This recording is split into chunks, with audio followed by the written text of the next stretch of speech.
Bright studio lights flood the stage, bouncing off the sleek glass table and the glossy floor.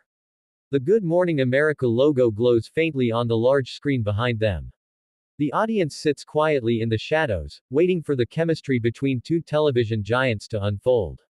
Mark Wahlberg adjusts his jacket, glancing at the camera with that familiar half-smile, a mix of confidence and caution. Across from him, George Stephanopoulos shuffles his cue cards, his tone polite but his eyes sharp, trained on his guest like a seasoned interviewer ready for a headline. Mark, George begins, his voice smooth and calm, your new film is already being called one of your most personal projects. Is it true you financed it yourself after the studio passed on it? Mark leans forward slightly, his hands clasped together. Yeah, he says after a pause. I believed in the story. Sometimes, you have to take a risk when you know it's the right thing to do. George nods, but the flicker in his eyes suggests he's about to dig deeper. Cameras zoom in closer. The warmth of the studio lights contrasts sharply with the tension beginning to ripple under the surface. A producer behind the camera whispers to an assistant, this is getting interesting.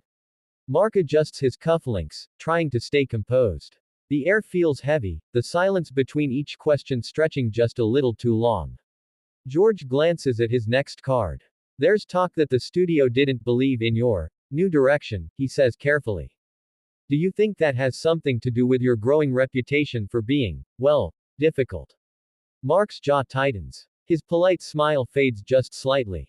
The camera catches it. He exhales through his nose, eyes narrowing. I wouldn't call it being difficult, he replies quietly. I'd call it standing for something. The crew members exchange looks. Something in the room has shifted, the easy TV energy replaced by a sense that this conversation is about to cross a line. The air in the studio feels heavier now. The smiles are gone. Only the glint of studio lights dances on the polished table between them. George leans forward, voice calm but loaded with edge. Some people say you've changed, Mark, that after your recent faith-based projects, you've become preachy. Is that fair? Mark's eyes narrow slightly. He forces a small laugh, though it sounds strained. I've just been living my life, man. If being honest about what matters makes people uncomfortable, that's on them. George tilts his head, sensing the pushback.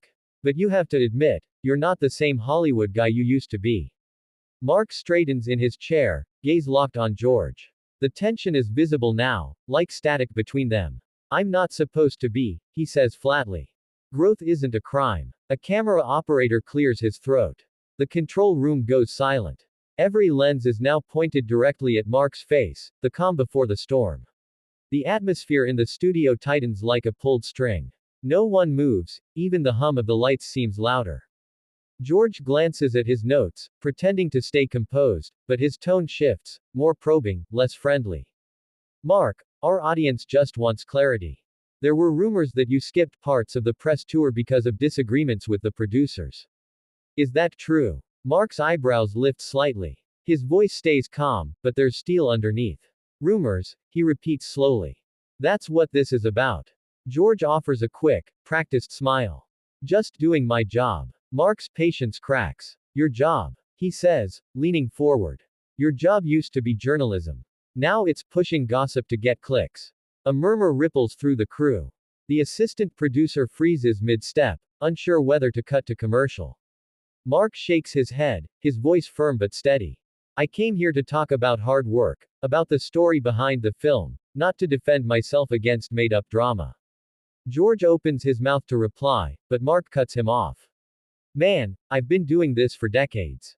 I know when someone's here for a conversation, and when they're just fishing for a headline. The silence after that hits hard. Every camera in the studio zooms in on Mark's face, his eyes sharp, his jaw tight. George tries to recover, forcing a chuckle. I didn't mean to offend. But Mark raises a hand, stopping him.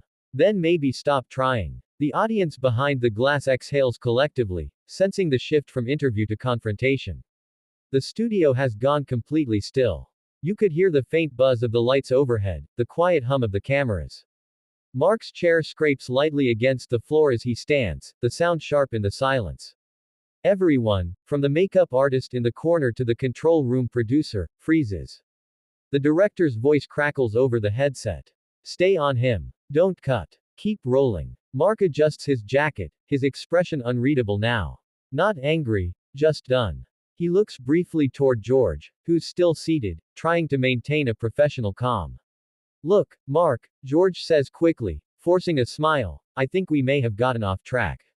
Let's. But Mark doesn't respond. He gives a small, almost polite nod, and starts to walk toward the edge of the set.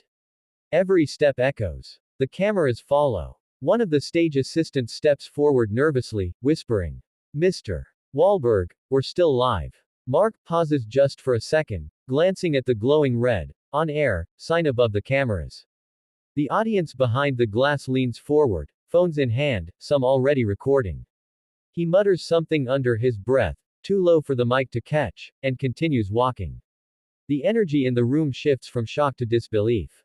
George stays seated, one hand gripping his cue cards a little too tightly. Well, he says awkwardly, turning back to the camera, that was unexpected. From the control booth, the director's voice bursts again. Go to break. Go to break. The sound engineer fumbles to fade in the theme music, but the live feed lingers for a few extra seconds, just long enough for millions watching at home to see Mark Wahlberg push through the stage doors, leaving the stunned set behind him.